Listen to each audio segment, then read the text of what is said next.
वर्साचो सादो काळ 31वें सतोळें शुक्रार. लुका प्रमाणे जेजू क्रिस्ताचें शुभ वर्तमान अध्याय 16 वळी 1 ते 8.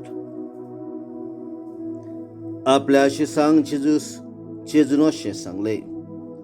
कोण एकलो गिरेस्त मनीस आसलो आनी ताका एक मुखादाम आसलो. हो ताचे गिरायस्काची वाट लायता म्हूण कोणें ताचे सरशी वचून ताचेर फिर्याद दिली.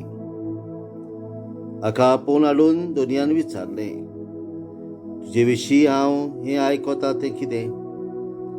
तुज्या कारबाराचो हिशोब दी, तरी ह्या फुडें म्हजो मुखादम जावंक तुका मेळचें ना.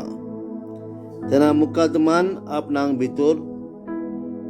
आपणाच भितर म्हटलें, म्हजो दोनी मुळचे कडचे मुखादमपण काडून घेता म्हणटोस हांवें आतां कितें करचें?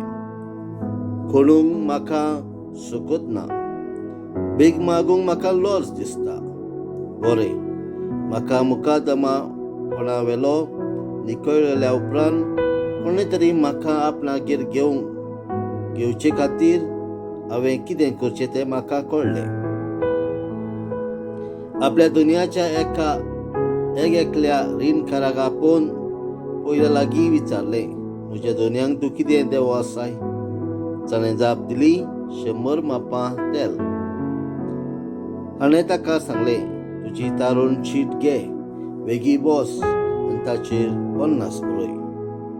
मागीर दुसऱ्याक विचारलें, आनी तूं कितलो देवो आसाय? ताणें प्रतिपाळ केलो, 100 मापां गो. हाणें ताका सांगलें, तुजें रीणपत्र घे आनी 80 बरय. आनी तस जिवेत आपलें काम केलें म्हूण त्या नाड बुद्धीच्या मुखादमान दोनयान वाखाणलो. कित्याक संवसारी मनशां आपल्या सारक्या लागीं चलता वळतना उजवाडाच्या मनशा परस अदीक तजवीजेची. जेजू क्रिस्ताचें शुभ वर्तमान. वाखाणली तुका क्रिस्ता.